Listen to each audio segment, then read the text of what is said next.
गहन वेदना को मैं शब्दों में तोल रही। कुरुक्षेत्र में खड़ी हुई मैं धरती बोल रही।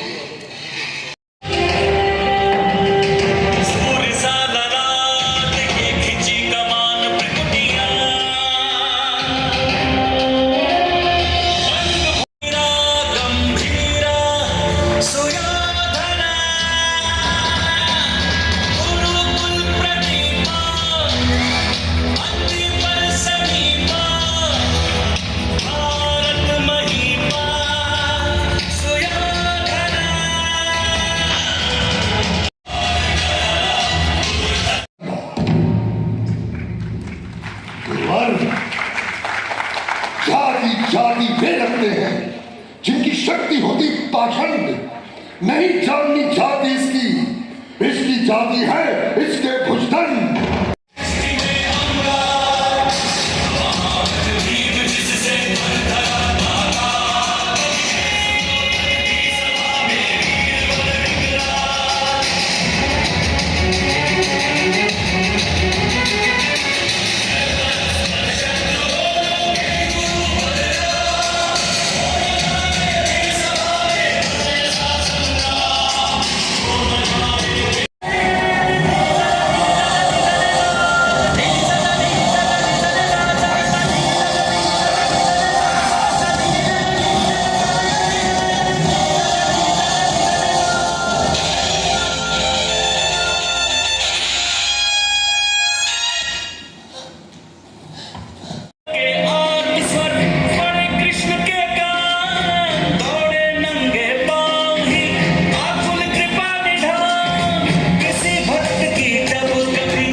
पांचों का है मुझ पर अधिकार, फिर एक अकेला दाव लगा दे, ये कैसे होगा स्वीकार?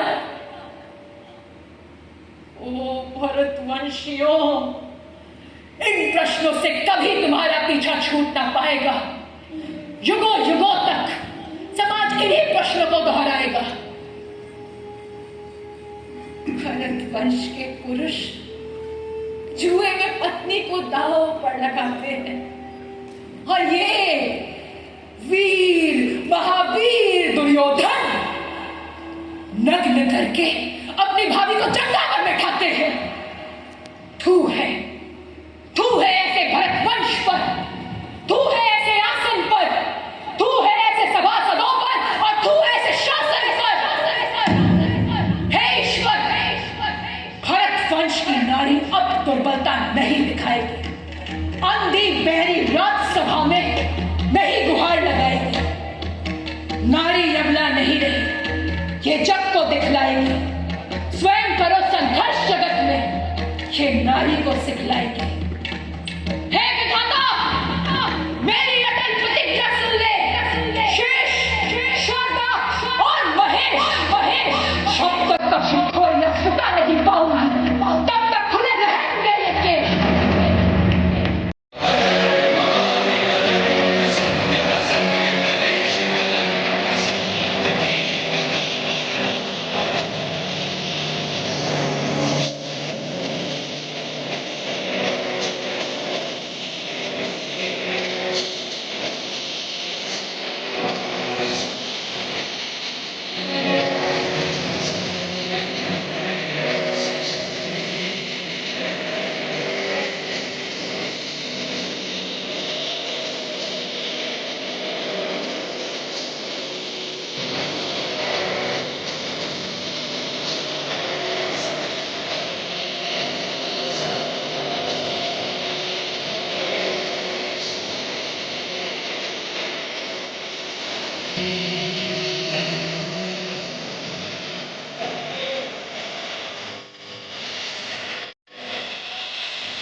केवल 5 ग्राम। उचित यही है, शांति खरीदो, चाहे मिले वो किसी भी दाम।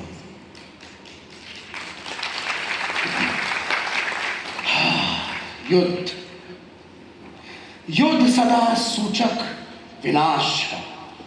मानवता मिट जाती है, जो संतति शांति से रहती नाम अमर कर जाती है।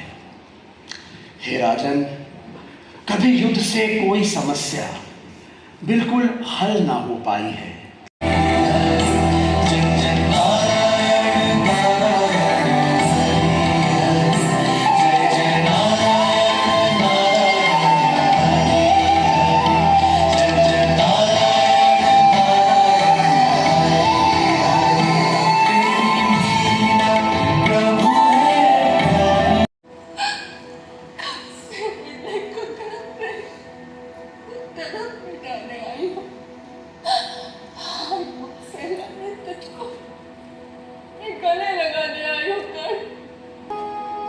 अब कैसे पुत्र कहा उसको, कैसे ये ममता उमड़ जिसको तन के मन समान मृत्यु के दर पर छोड़ दिया। हम दीनहीन उस पतित दलित से कैसे रिश्ता जोड़ दिया। तुम ठकुरानी, मैं दीनहीन, क्यों अपना मान गिराती हो। तुम कुलशीला, मैं गोत्रहीन, क्यों पुत्र बना अपनाती हो। मैं तुमको अपना संकल्प सुनाता हूं। तेरे पुत्रों की गिनती ना 5 से कम हो पाएगी। इस महासमर के बाद भी तुम 5 पुत्रों की माता ही कहलाएगी।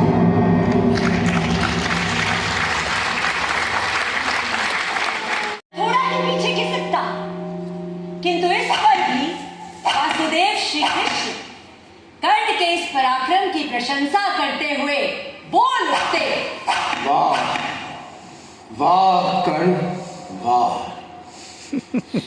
हे केशव, जब मेरे बाण कर्ण के रथ को इतनी दूर हटाते हैं, तब अपने मुख पर प्रोत्साहन का आप एक शब्द भी ना लाते हैं।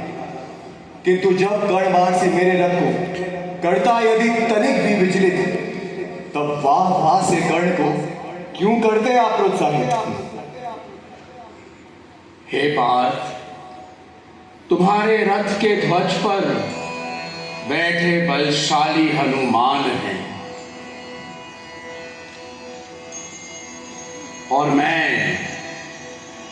हूं स्वयं नारायण, जिसने रथ पे लिया हुआ स्थान है। इतने में भी कर्ण बाण से हमारे रथ को यदि हिलाता है, या तुलित सामर्थ्य कर्ण को प्रोत्साहन अपने आप दिलवाता है। इस पापी का वध कर डालो तुम। वध? किंतु केशव, कर्ण निहत्था है और रथ पर भी नहीं सवार। इसे मारना तो अनुचित होगा, रण के बने नियम अनुसार। कौन निहत्था, कैसे नियम? क्या इन्होंने कभी विचार किया? एक निहत्थे अभिमन्यु को सातों ने मिलकर मार दिया।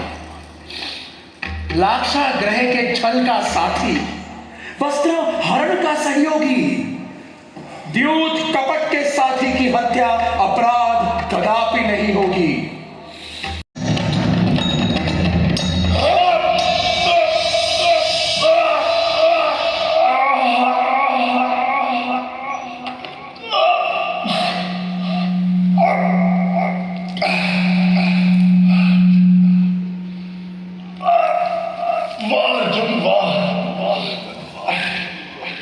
वाह वाह, क्या खूब कायरों जैसा तुमने वार किया। अरे अरे, कैसे महारथी हो। तुमने एक शस्त्रहीन को मार दिया।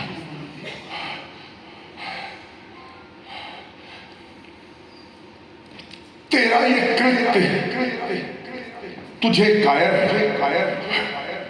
और मुझे वीर प्रसिद्ध करेगा। तेरा ये दुष्कर्म इस दुनिया में दो बातों को सिद्ध करेगा कि मैं था सर्वश्रेष्ठ धनुर्धर, मुझको अर्जुन नहीं हरा पाया। विवश हुए स्वयं नारायण मुझको नियम तोड़कर मरवाया।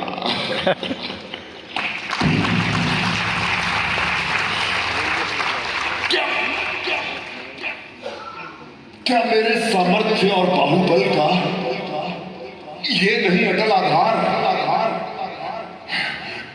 कि मेरी मृत्यु हेतु स्वयं नारायण तक ने किया कपट व्यवहार।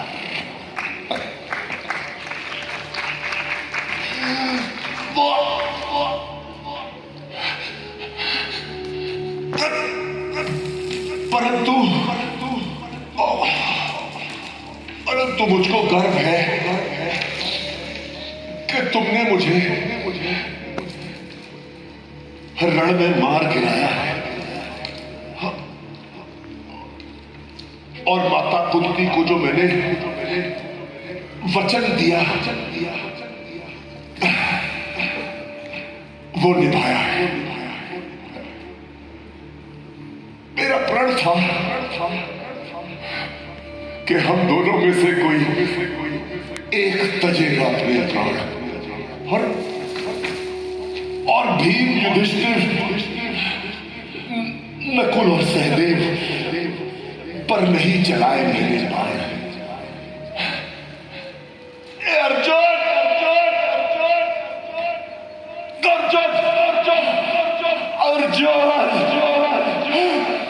अपनी माता को मेरा अंतिम प्रणाम पहुंचा देना। मैंने अपना वचन निभाया। ये हमारी माता को बतला देना। साथ इन पांचों की मैं चिता यहां जलाऊंगा, मैं चिता यहां जलाऊंगा।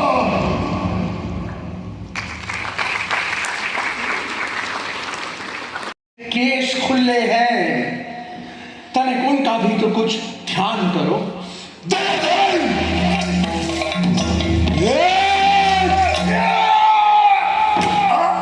और इस तरह महाबली भीम ने गदा युद्ध के नियमों का उल्लंघन कर दुर्योधन की कमर के नीचे प्रहार कर उसका वध कर दिया। सुख दुखदायक, जो जैसा कर्म करेगा वो वैसा फल पाएगा। सत्य धर्म का सदा सर्वदा ध्वज ऊंचा लहराएगा। और रही मेरी बात,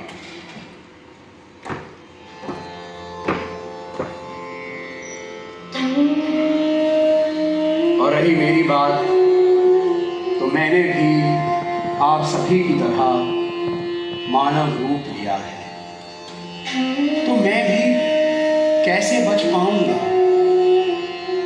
जो भी मेरे दोष पाप रहे हैं उनका फल मैं भी अवश्य पाऊंगा। यही प्रकृति का नियम है, यही विधि का विधान है, यही नियति है। हे प्रियजनों,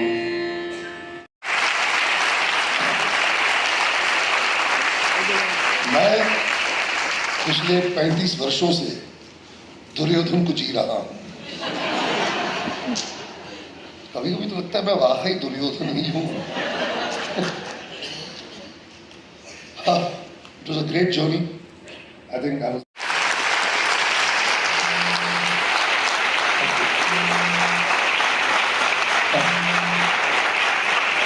सभी कलाकारों ने बहुत बढ़िया किया। मैं देखता रहता हूँ एज अ टीचर, वहाँ पे कोई कुछ क्या करता है तो मैं बोलता रहता हूँ भाई ये करना है वो करना है। उम्मीद है आप सब लोगों को पसंद आया होगा।